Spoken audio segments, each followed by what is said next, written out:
पहुंच जाऊंगी। हाँ ओके।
तू यहाँ क्या कर रहा था?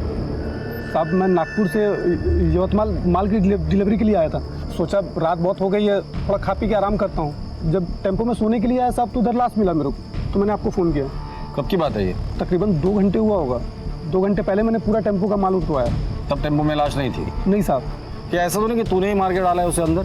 साहब अगर मैं मारता तो आपको फ़ोन क्यों करता? सर ये सही कह रहा है, अंदर एक औरत की लाश है, लेकिन सिर्फ धड़ है, सर नहीं है। धड़ आया तो सिर भी यहीं आसपास होगा। सीमा आसपास का एरिया चेक करो। सर मुझे लगता है किसी चोट खाया आशिक के रिवेंज का मामला है। दोनों में किसी बात को लेकर झगड़ा हुआ होगा, लड़की को मार के फेंक के चला गया होगा। मधुकर इतने जल्दी नतीजे पर नहीं आते, देखते हैं।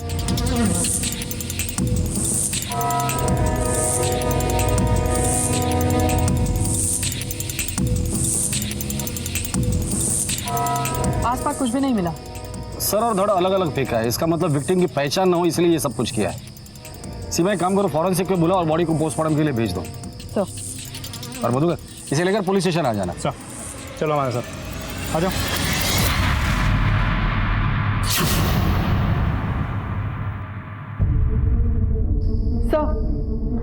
सर मैंने चेक किया, पिछले 15 दिनों में भी इस उम्र की औरत की कहीं कोई मिसिंग कंप्लेंट दर्ज नहीं हुई है। सर बहुत तोड़ा उस आदमी को, कुछ नहीं बोल रहा।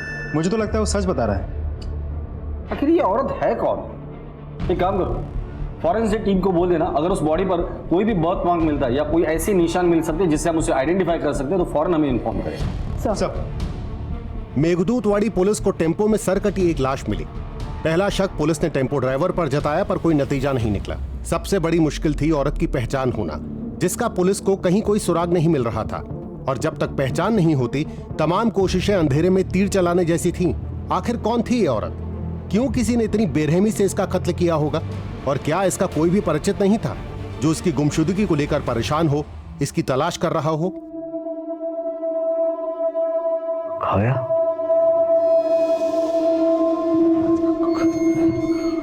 काव्या, आई, आई, आई. काय रे? काव्या तुमच्या रूम मध्ये आली का? नाही. काय झालं? काव्या रूम में नहीं है, मालूम नहीं कहाँ चली गई है. चल बघूया. काव्या, एवढ्या रात्रीची कुठे गेली पोरगी?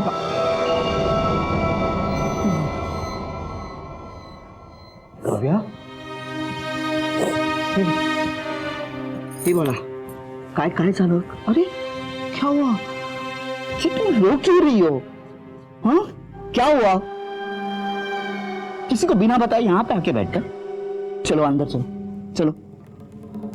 नहीं जाऊंगी, मुझे मम्मी के पास जाना है. आप मम्मी को लेके आओ. देखो बेटा, तुम्हारी मम्मी आ जाएगी, आई प्रॉमिस. पापा खुद लेने जाएंगे, आई प्रॉमिस, प्रॉमिस. खुद का आता ना काकांबरोबर जाऊन जाऊ. हां बस जा बेटा, चला बेटा, उद्या नक्की, आई प्रॉमिस. Good night.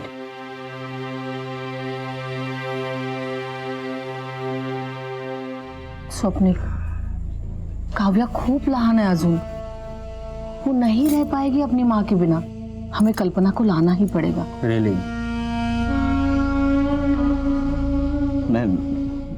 मैं संभालूंगा सब कुछ।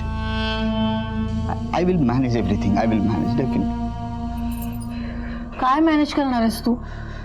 हाँ, सिर्फ 24 घंटे हुए हैं कल्पना को जाके, और काव्या की हालत देखी है ना तूने?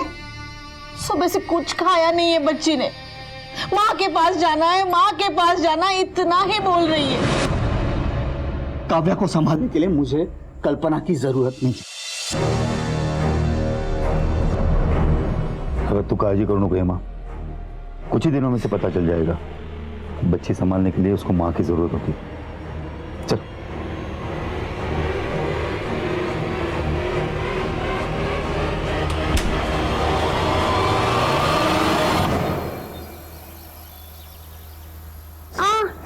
पापा दर्द दे रहा है। आई एम सॉरी बेटा, आई एम सॉरी। पापा आपने कहा था कि मम्मी को ले आएंगे, कब ले आएंगे? काव्या देखो, माँ काम के लिए गई है ना, जैसे काम खत्म हो जाएगा माँ वापस आ जाएगी। अरे हमारे मुंह पर थूक कर खानदान के नाम पर धप्पा लगाकर भाग गई वो अपने आशिक के साथ। अलमारी खोल के देख लो, पक्का जेवर चोरी करके गई होगी वो। अभी भी कहता हूँ चलो पुलिस स्टेशन कंप्लेंट करते हैं उसकी। क्यों, क्या हुआ? मिल गया ना साधु संत बनने का इनाम? भाग गई वो। तुम्हारी तो रखी नहीं, हमारी भी इज्जत मिट्टी में मिला दी। चिल्लाओ मत परेश। तुम्हारी ये बकवास मेरी बेटी सुन लेगी, और वैसे भी ये मामला मेरे और मेरी पत्नी के बीच का है। So don't interfere in that. This is my last warning to you. अपने काम से काम रखो।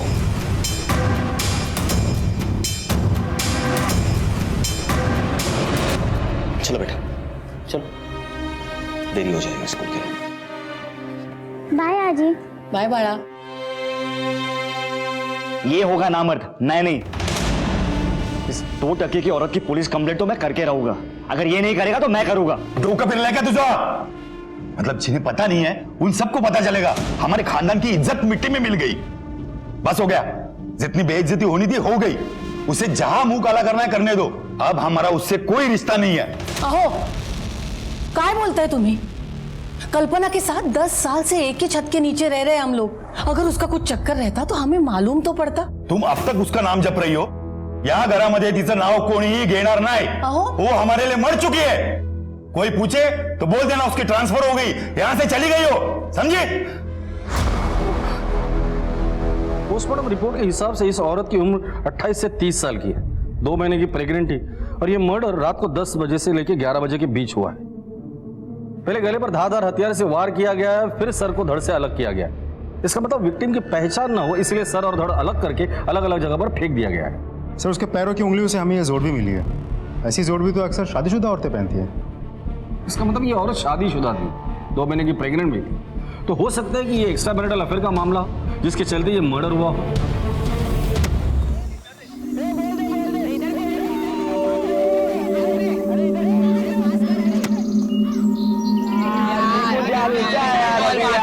हमेशा यार जल्दी लेके आया निकुंज, जल्दी यार।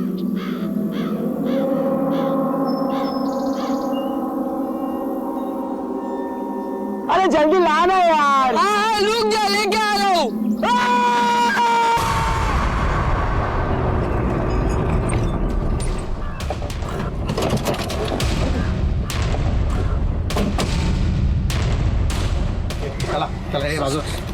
सर, शादीशुदा औरत है, मांग में सिंदूर है, और उम्र 28-30 से ज्यादा की नहीं होगी। ये खून सूखा हुआ है और चेहरा भी फूला हुआ है।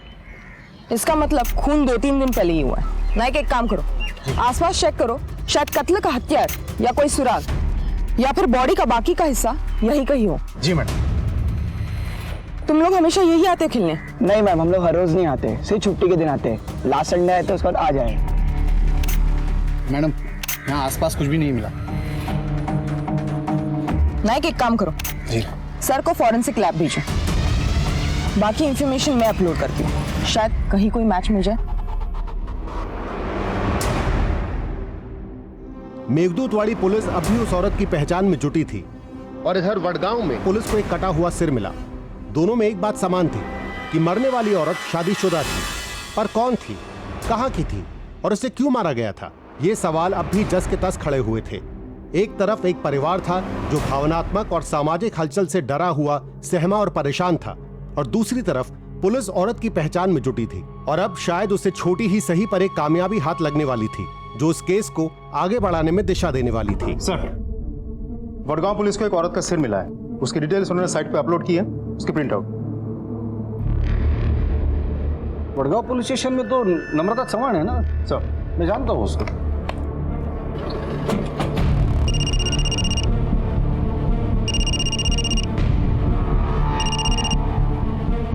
हॅलो, नम्रता, पीआय यशवंत गायकवाड बोलतोय। जय हिंद सर. जय हिंद, कशी आहेस? मी मस्त आहे गायकवाड सर. अच्छा, सुना है तुम्हारे एरिया में किसी औरत का सिर मिला है? सर, और हमारे एरिया में एक औरत का धड़ मिला है। मैंने उसे यवतमाल फॉरेंसिक लैब में भेज दिया है। तुम भी उस सिर को वहीं भेज देना, ताकि फॉरेंसिक रिपोर्ट में पता चल जाएगा वो सिर और धड़ एक ही औरत का है या नहीं। Right sir.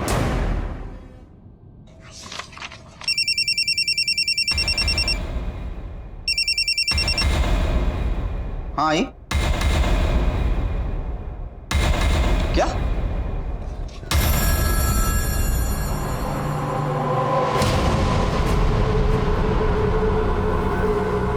सर, शायद और कतीज बन झाले. सब बच्चे घर चले गए. काव्या मेरी बेटी अभी तक घर नहीं पहुंची है. मैं क्या कर सकता हूँ? मैं क्या कर सकता हूँ? You are responsible for them.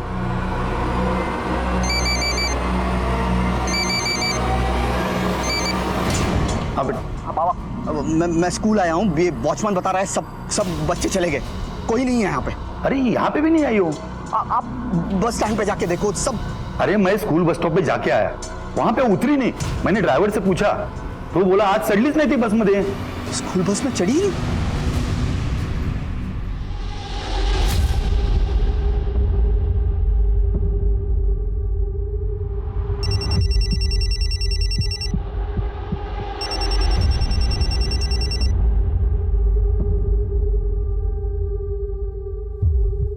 हाँ बोलो प्रतिभा.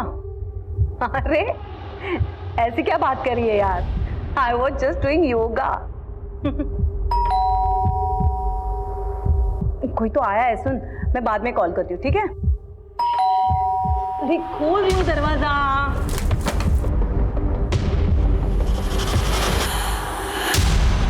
तुम काय कळत नाही, ही पोरगी कुठे गेली असेल कोणास ठाऊक. अरे वो ही ले गई होगी, और क्या? आई स्कूल में चेक किया, उसके फ्रेंड्स के पास फोन किया, किसी को मालूम नहीं काव्या कहाँ गई. सिर्फ 8 साल की है हमारी काव्या. अशी एकटी कशी जाईल कुठे? हो ना, हेच कळत नाहीये. कोणालाही न सांगता निघून गेली आहे पोरगी.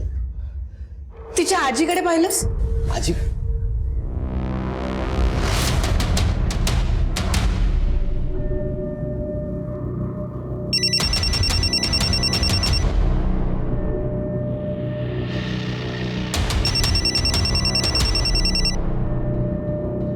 स्वप्निल, मैं तुम्हारे फोन का ही वेट कर रही थी. परेशान हो ना अपनी बेटी काव्या के लिए? वो मेरे पास है. वो स्कूल से सीधा मेरे पास आई थी. उसके नानी के पास है. थैंक गॉड, मैं तो डर गया था. स्वप्निल, डरी हुई तो मैं हूं अपनी बेटी कल्पना के लिए. तुम्हारी बेटी तो मेरे पास सुरक्षित है, लेकिन मेरी बेटी कहाँ है, जिसका 2 दिन से कोई अता पता नहीं है. देखो, काव्या ने मुझे सब कुछ बता दिया है. स्वप्निल, सच सच बताओ, मेरी बेटी कल्पना कहाँ है? देखो वरना.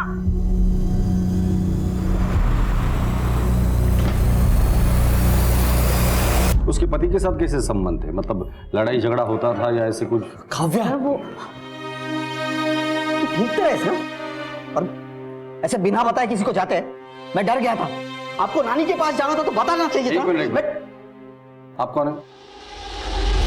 आई am sorry sir, I am Swapnil Deshmukh, Kavya's father. आपने मुझे फोन किया था.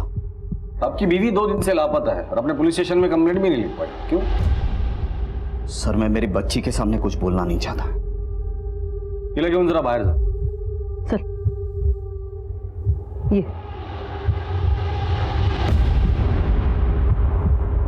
बैठिए.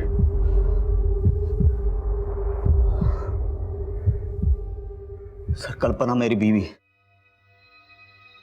शादी से पहले उसका किसी के साथ अफेयर था।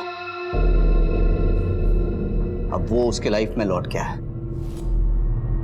उसने उसमें और अपनी फैमिली में से उसे चुना, उसी के साथ चली गई।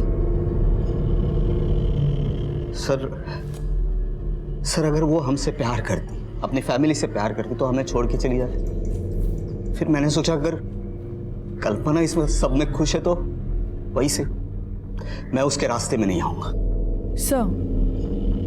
सर जो लाश हमें 2 टुकड़ों में मिली थी उसका सर और धड़ मैच हो चुका है, डीएनए भी मैच हुआ है। उसकी शक्ल किशोरी जी की बेटी कल्पना जैसी लग रही है।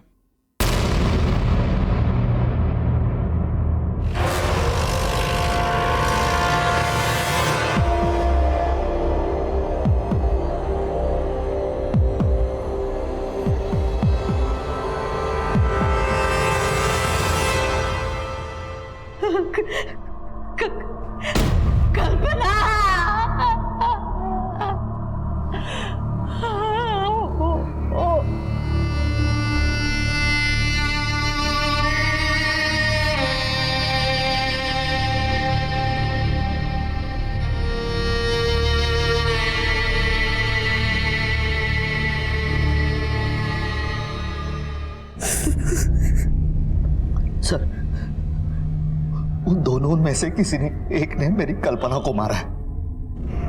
हाँ सर, सुधांशु या अक्षय। कौन है ये दोनों? सुधांशु शादी से पहले कल्पना का प्यार, वो उसके लाइफ में लौट के आया था। उसके ही ऑफिस में बॉस बनकर उसके साथ जाना चाहती थी कल्पना। तो मेरे फैमिली परिवार की खुशी के लिए मैंने उसे जाने दी। गलती हो गई मुझसे। वो उससे प्यार करती थी और उस कमीने ने ये हर्ष किया उसका। लेकिन अगर वो उससे प्यार करता था तो कल्पना को मारेगा क्यों? सर मेरी कल्पना बोली थी, सब पर विश्वास करती थी। ये अक्षय इसी भोलेपन का फायदा उठाता था। मेरी कल्पना की तरफ गंदी नजरों से देखता था, मैंने देखा हुआ। तो तुम्हारा कहने का मतलब है कि कल्पना अपनी मर्जी से सुधांशु के साथ तुम्हारा घर छोड़कर गई थी? हाँ सर, इसलिए तो मैंने पुलिस कंप्लेंट नहीं की। सीमा, कल्पना के ऑफिस का एड्रेस ले लो, उसके मोबाइल के कॉल रिकॉर्ड्स निकालो और मोबाइल का आखिरी लोकेशन क्या था वो भी पता करो।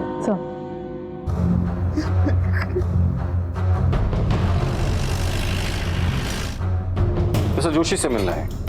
Sir, he is there. Seema, staff से पूछताछ करो। सर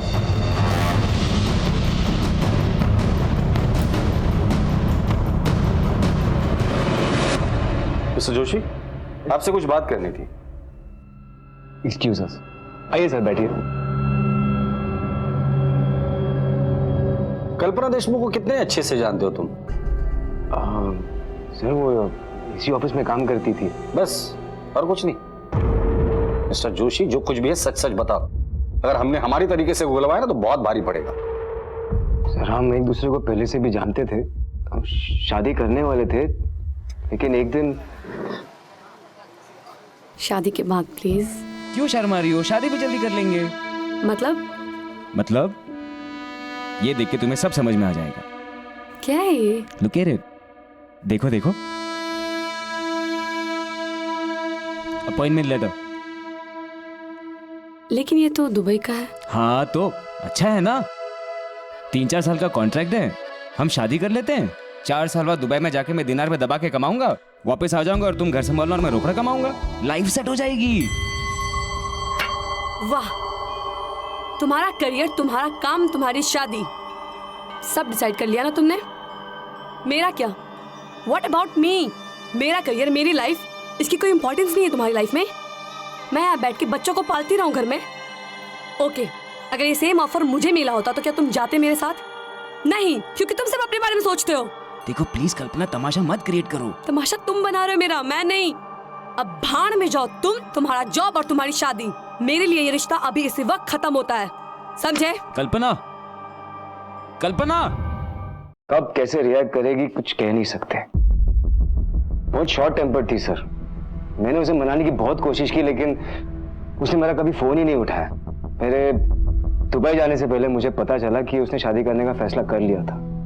फिर मैं दुबई चला गया और वापस आने के बाद इत्तेफाक से इसी कंपनी में उसका बॉस बन के अपॉइंट हुआ।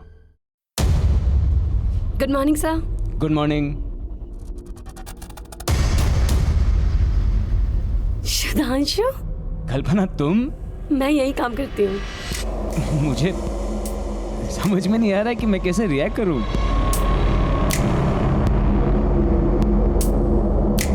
मैं बताती हूँ पुराने रिश्तों को कैसे वेलकम करते हैं। एक्सक्यूज मी कल्पना, एक्सक्यूज मी।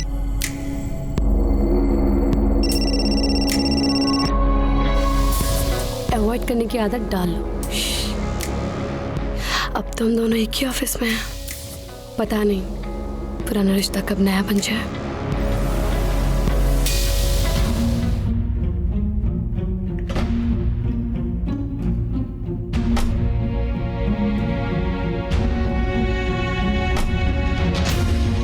सर वो ऐसे बिहेव कर रही थी जैसे कि हमारे बीच 10 साल का गैप हुआ ही नहीं।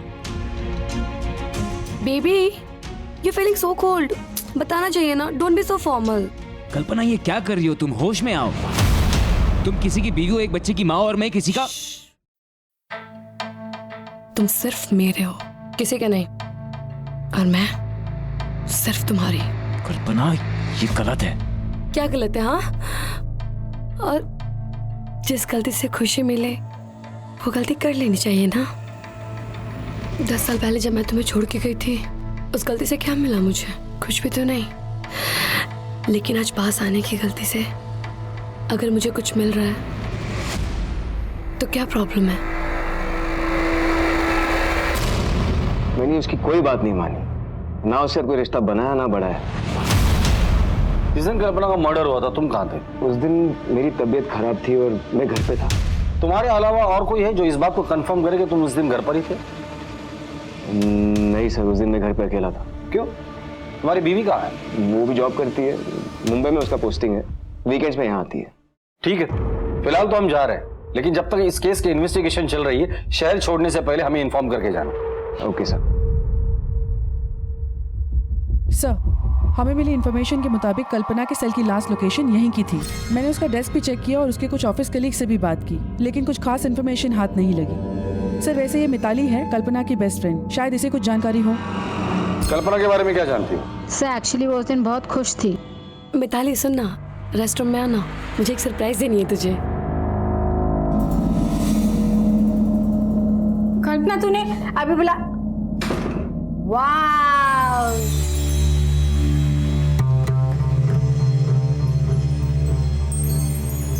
Somebody is looking sexy। किधर जा रही है इतना हॉट बन के? डेट पे। डेट पे जा रही है पर किसके साथ? क्या सीक्रेट है? मैं बाद में बताती हूँ सब चीज तुझे। वाह मेरा सही है, एंजॉय करो। ये अपने पास रख, मैं कल आके ले लूंगी, ठीक है? वो तो ठीक है। कल्पना बात तो सुन। ठीक है, अगर जरूरत पड़ेगी तो दोबारा कांटेक्ट करेंगे। Okay sir. Kalpana western dress पहनकर किसी से मिलने गई थी और उसकी डेड बॉडी हमें उसी ड्रेस में मिली थी। सर यहाँ हमारे लिए दो बातें जाननी बहुत जरूरी है। पहली बात, अगर कल्पना साड़ी पहन के ऑफिस आई थी तो वेस्टर्न ड्रेस पहन के किससे मिलने गई?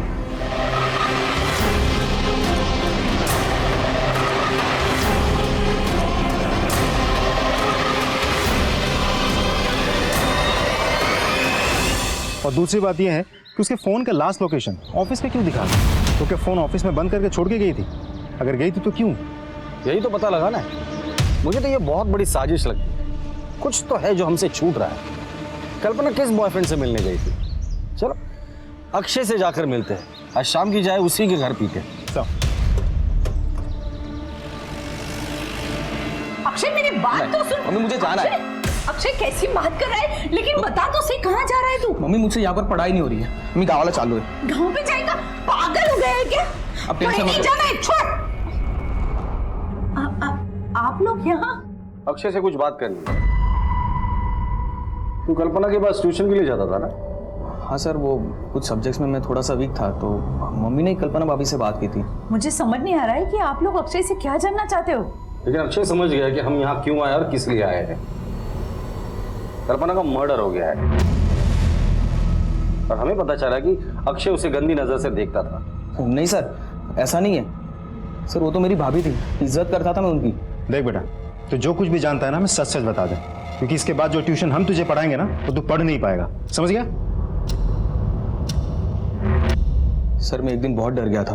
वो स्वप्निल भैया के साथ कहीं बाहर जा रही थी और हाँ हाँ बस मैं निकल रही हूँ। अच्छा ठीक है तो वेट कर लो थोड़ा। ओके एक सेकेंड होल्ड करना। अक्षय मेरे सैंडल के थोड़ा स्टेप बांधो ना प्लीज।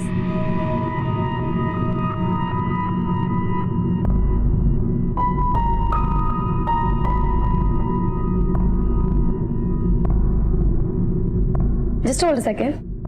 अच्छे स्टूडेंट हो, जल्दी सीख रहे हो। सर कल्पना भाभी मुझसे सर कुछ अलग ही बिहेव करती थी मेरे साथ।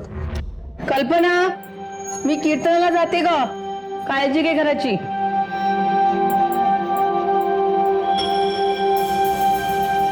अक्षय अक्षय जी मैम। 1 मिनट अंदर आना। हाँ आया।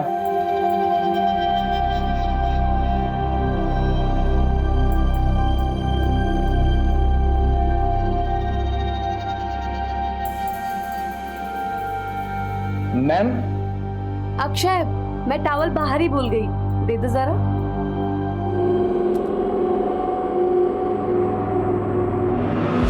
मैम ये टॉवल लीजिए। तुम्हें नहीं नहाना है क्या? चलो। मधुकर गाड़ी में बिठाओ इसे। चलो। अरे आप ऐसे कैसे ले जा सकते अक्षय को? वो अभी माइनर है, मुझे अपने लॉयर से बात करनी होगी। मैडम भगवान से दुआ कीजिए कि आपके इस माइनर बेटे ने कोई मेजर कांड न किया हो, वरना एक नहीं 10 बार इसे लेकर जाएंगे। सर अगर अक्षय सच बोल रहा है तो कल्पना का कैरेक्टर वाकई सही नहीं था, और हो सकता है इसी वजह से उसका खून हुआ हो। इसका उल्टा भी तो हो सकता है।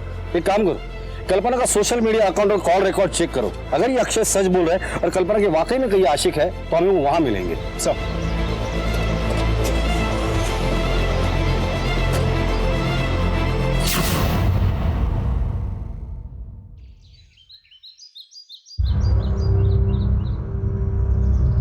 हेमा, सुधाकर, स्वप्निल, अरे कहाँ छुप गए बेटा? बाहर निकल, अरे बाहर निकलो।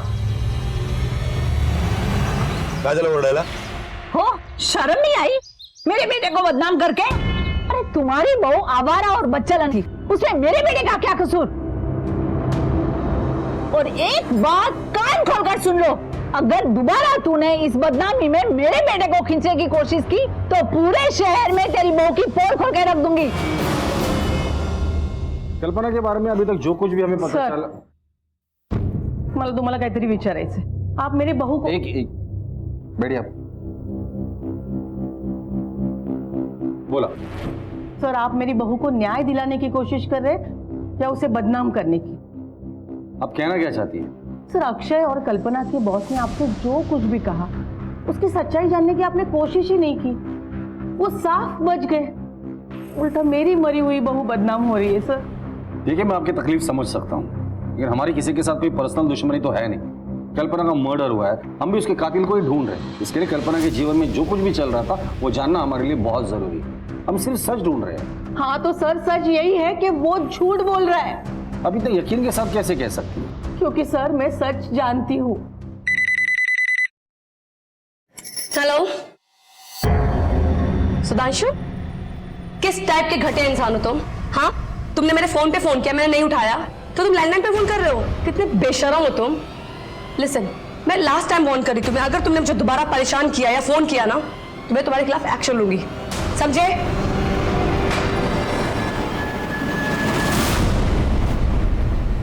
अक्षय के बारे में आपका क्या कहना है?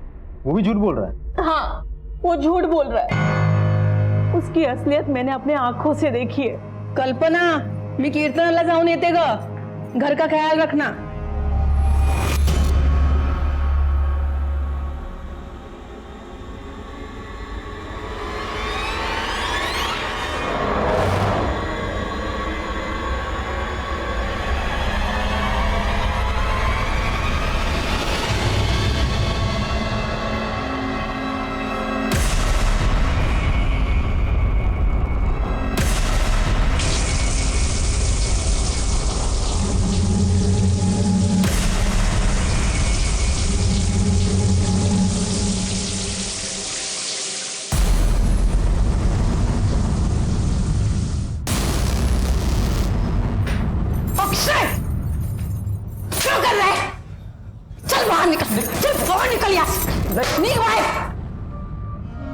माझी तुम्हाला एक विनंती आहे, अगर आप मेरी बहू को न्याय नहीं दिलवा सकते ना, लेकिन उसे बदनाम तो मत कीजिए सर।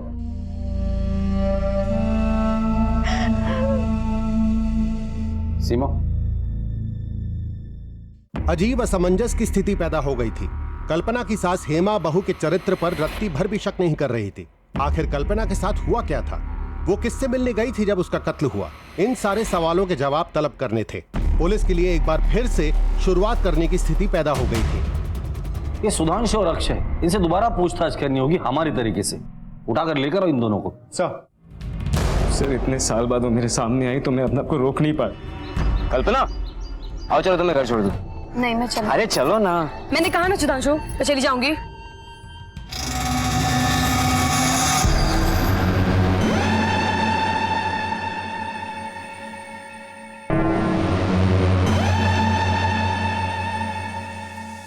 हाउ डेयर यू, तुम्हारी हिम्मत कैसे हुई? मैं चाहता था कि वो वापस मेरे पास आ जाए। सच कह रहा हूं सर, मेरा उसके खून से कोई लेना देना नहीं है। घबराओ नहीं अक्षय, जो भी जानते हो सच सच बता दो सर को। सर मुझे कल्पना भाभी बहुत अच्छी लगती थी।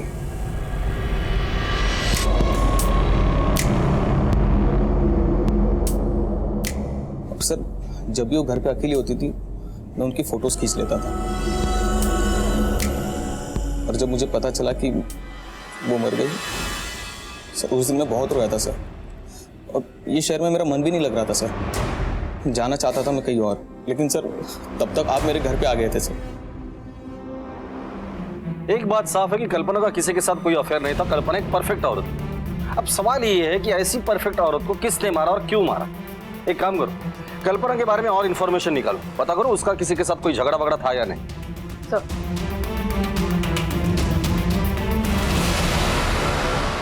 नाही, तिचं कोणाशी भांडण तर नव्हतं, लेकिन बहुत दिनों से कुछ परेशान सी थी, बहुत गुस्से में थी। हेलो आई, ये सुधांशु, मतलब पूरी दुनिया छोड़ के इसको मेरी कंपनी मिली थी। मिस्टर दुबे रिटर्न कॉल में दूसरी कंपनी नहीं मिली। आई कुछ समझ में नहीं आ रहा। मेरे पास सिर्फ 2 ही रास्ते बचे आई, या तो मैं स्वप्निल को इसके बारे में सब कुछ बता दूं, या तो फिर ये कंपनी ही छोड़ दूं। स्वप्निल को ये सब बात बताने की सपने में भी मत सोचना। वो सुधांशु और तेरे बीच में कुछ भी नहीं है, ये मानेगा ही नहीं बात। और दूसरी बात, नौकरी छोड़ने की भी बात सोचना नहीं। स्वप्निल अगर पूछेगा तो तू क्या बताएगी उसे? देख तू वो सुधांशु को इग्नोर कर। देख बेटा, तुला माझी शपथ है। मतलब स्वप्निल कल्पना और सुधांशु के बारे में कुछ भी नहीं जानता था? नहीं, स्वप्निल के पास कल्पना के अलावा कोई और जरिया था ही नहीं कि उसे पता चले। स्वप्निल ने मिसिंग कंप्लेंट इसलिए नहीं लिखवाई क्योंकि वो जानता था कि कल्पना कहाँ है। उसे कल्पना और सुधांशु के अफेयर के बारे में पता था, और इस महान आदमी ने कल्पना की खुशी के लिए खुद का घर भी तोड़ दिया। जिस दिन कल्पना का मर्डर हुआ था, स्वप्निल के फोन की लोकेशन क्या थी? उसके ऑफिस की। बुलाकर लेकर आओ इस स्वप्निल को और पता करो कि वाकई वो ऑफिस में था या उसका फोन ऑफिस में था और ये कहीं और था। कल्पना ने तुम्हें कभी भी नहीं बताया था कि शादी से पहले उसका और सुधांशु का अफेयर था, तो फिर ये बात तुम्हें कैसे पता चली? सर क्या आपकी शादी हुई है? अब तुम मुझे शादीशुदा दुखियारे पति की कहानी सुनाओगे? नहीं सर, ऐसा कुछ नहीं करना चाहता। मैं सिर्फ इतना बताना चाहता हूं कि एक इंसान दूसरे इंसान के साथ इतने साल बिताने के बाद हर बात बतानी जरूरी नहीं होती उस दूसरे इंसान को। कुछ बातें ऐसी होती कि अपने आप समझ में आ जाए। तो तुमने अपने ही मन से मान लिया कि सुधांशु के साथ उसका अफेयर है? नहीं, बिल्कुल नहीं। मेरा एक दोस्त है जो सुधांशु को पहचानता है। वाइफ बंबई में है। हाँ, और तू यवतमाल में ऐश कर रहा है। ऐश नहीं कर रहा है यार। सुन, ऐश करने वाले लोग ना अलग ही होते हैं, वो नसीब ऊपर से लिखवा के आते हैं। किसकी बात कर रहा है? अरे कोई नहीं, अपना वो एक कॉलेज का मेरा एक दोस्त सुधांशु कॉलेज में था। कॉलेज में सबसे हॉट लड़की से प्यार हुआ, इश्कबाजी, किससे बड़े फेमस हुए इन लोगों के भाई। उसके बाद लड़की ने शादी से मना कर दिया। उसके बाद ये गया दुबई, 10 साल पैसे वैसे कमाया, दिनार में छापा, वापस आया इंडिया और यहाँ पे कॉलेज से भी हॉट लड़की से शादी कर ली। अच्छा? हाँ, नसीब इसे बोलते हैं, वापस आता है इंडिया, यवतमल में इस कंपनी में नौकरी करता है ना। कॉलेज की वो हॉट लड़की भी वहीं काम करती है। क्या नाम क्या बताया बंदे का? अरे सुधांशु जोशी। लड़की का नाम क्या? लड़की कल्पना। दोनों के किस्से फेमस थे पूरे कॉलेज में। तो ये सारी कहानी सुनने के बाद तुम्हें गुस्सा आ गया और गुस्से में आकर तुमने कल्पना को मार दिया? नहीं सर, बल्कि मैंने कल्पना को आजाद कर दिया सुधांशु के पास जाने के लिए। 10 साल बिताए मैंने और कल्पना ने, उसकी यादें ही मेरे लिए काफी है। सर मैं अपनी बीवी को क्यों मारूंगा? हाँ मैं पुलिस स्टेशन। हाँ ठीक है, मैं तो ये तो सर काव्या आई बाबा को बहुत परेशान करेगी, क्या मैं जा सकता हूं?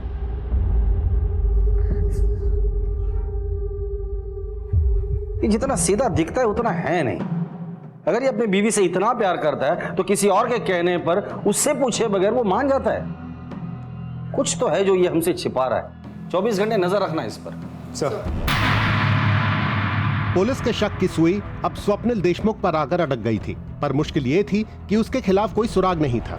जब कल्पना का खून हुआ तो मोबाइल लोकेशन के मुताबिक स्वप्निल ऑफिस में था और कल्पना कहां और क्यों गई थी इसका कोई खुलासा नहीं हुआ था, क्योंकि उसका फोन ऑफिस में स्विच ऑफ हुआ था और उसके बाद से फोन गायब था। पुलिस ने कल्पना का फोन तब से ही सर्विलेंस पर डाला हुआ था, पर कोई सफलता हाथ नहीं लगी थी। पर आखिरकार पुलिस की सूझबूझ काम आई और अब शायद इस केस को दिशा ही नहीं बल्कि मंजिल भी मिलने वाली थी। सर, कल्पना का सेल सर्वेलेंस पे डाला था, आज सुबह ही ऑन हुआ। इसके पास मिला तो इसे फौरन ले आए। पहले ये बता, ये फोन तेरे पास आया कहाँ से? ये फोन मुझे कांचा ने बेचा था। कांचा कौन है? कांचा उधर आरडी बंगलो का केयरटेकर है साहब, मेरी दुकान पे आता जाता रहता है। आज मुझे उसने मोबाइल बेचा 5000 रुपये में। उसने तुझे बताया था ये फोन उसको कहाँ से मिला? नहीं साहब। ठीक है।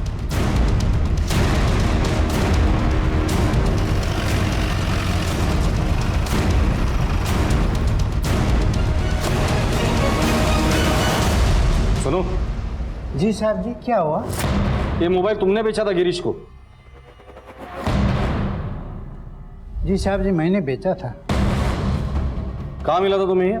साहब जी, हमारा मालिक ये बंगलो रेंट पर देते, पार्टी शार्टी चलते रहता है, लड़का लड़की आते उनको भी भाड़ा पर देते।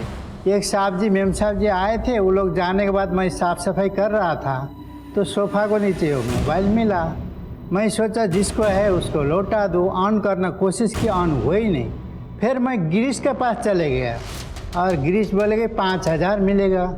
मैं थोड़ा लालच में आ गया था साहब। यही औरत थी? जी यही मैम साहब। ये आया था?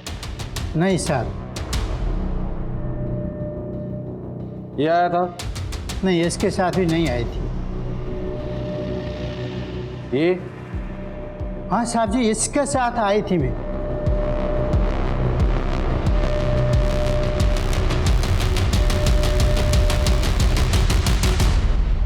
सर मारो मत, सर मारो मत, बताता हूँ, सब कुछ बताता हूँ।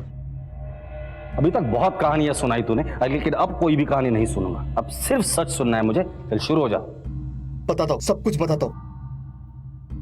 उमेश मेरा पुराना दोस्त, उस दिन हम मिले, पी रहे थे, तब बातों ही बातों में पता चला कि कल्पना का कॉलेज के टाइम से अफेयर था।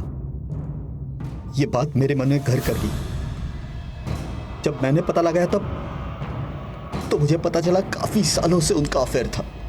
फिर वो चला गया और कल्पना ने मुझसे शादी कर ली। वो फिर से उसके लाइफ में आया और कल्पना ने मुझे बताया तक नहीं,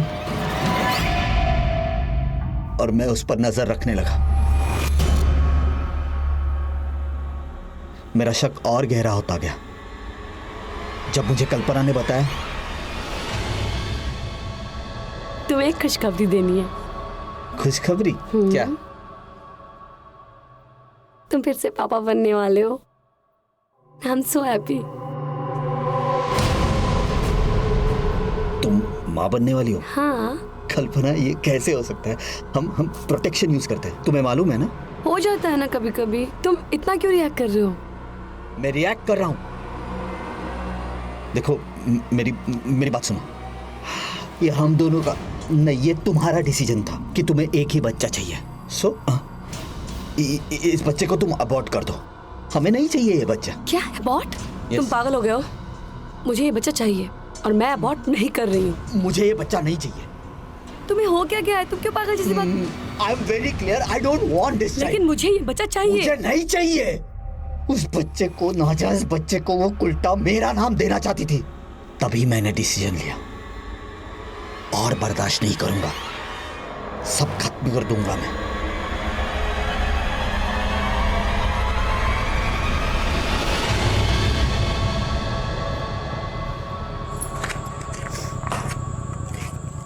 मुझे माफ कर दो, मैंने तुम्हारे साथ बहुत बदतमीजी से बात की। अपनी गलती सुधारने के लिए मैं तुम्हें आज डेट पे ले जाना चाहता हूँ। उस दिन कल्पना को मैंने एक नई ड्रेस खरीद के दी। फिर मैंने उसे फोन किया और मेरे साथ डेट पर चलने के लिए मना लिया। मैंने उसे कहा कि आज हम दोनों वक्त बिताएंगे, सो मुझे कोई डिस्टरबेंस नहीं चाहिए। इसीलिए मैंने उसे कहा कि वो अपना मोबाइल ऑफिस में ही स्विच ऑफ कर दे और मैं अपना मोबाइल ऑफिस में ही छोड़ दूंगा। वो निकली थी घर से साड़ी पहन के, पर उसने ऑफिस में मेरी गिफ्ट दी हुई वेस्टर्न ड्रेस पहन ली।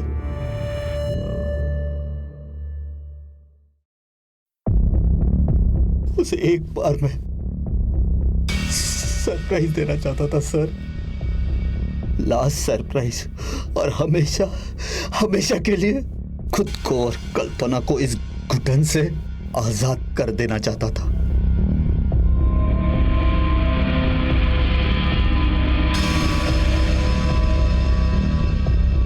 अरे क्या कह रहे हो? मैंने कहा था ना तुम्हें, एक बहुत बड़ा सरप्राइज देने वाला हूं तुम्हें। अच्छा क्या है? दिखाओ तो सही। पेशेंस रखो। कर क्या रहे हो तुम? अरे मैंने कहा था ना, एक बड़ा सरप्राइज। स्वप्नी, तुमने मुझसे एक सवाल पूछा था, मेरी शादी हुई है कि नहीं? हाँ, हुई है मेरी शादी। एक पुलिस के नाते नहीं, पर एक पति और इंसान के नाते तुम्हें बताता हूं। पति पत्नी का रिश्ता एक विश्वास का रिश्ता होता है, भरोसे का रिश्ता होता है। तुम चाहते तो इस विश्वास के रिश्ते को आगे बढ़ा सकते थे, और शक इतना ही गहरा था तो बच्चे का डीएनए टेस्ट करवा सकते थे। लेकिन नहीं, तुमने जुर्म का रास्ता अपनाया। जो जुर्म तुमने किया है उसकी सजा तो तुम्हें कानून देगा ही, लेकिन एक सजा मैं तुम्हें अभी सुना रहा हूं। तुम्हारी बीवी का किसी के साथ कोई अफेयर नहीं था। उसके पेट में जो बच्चा था वो नाजायज नहीं, बल्कि वो तुम्हारा बच्चा था। अब जिंदगी भर इसी पश्चाताप के आग में जलते रहना कि तुमने सिर्फ अपनी बीवी का ही नहीं, बल्कि होने वाले बच्चे को भी मार डाला है।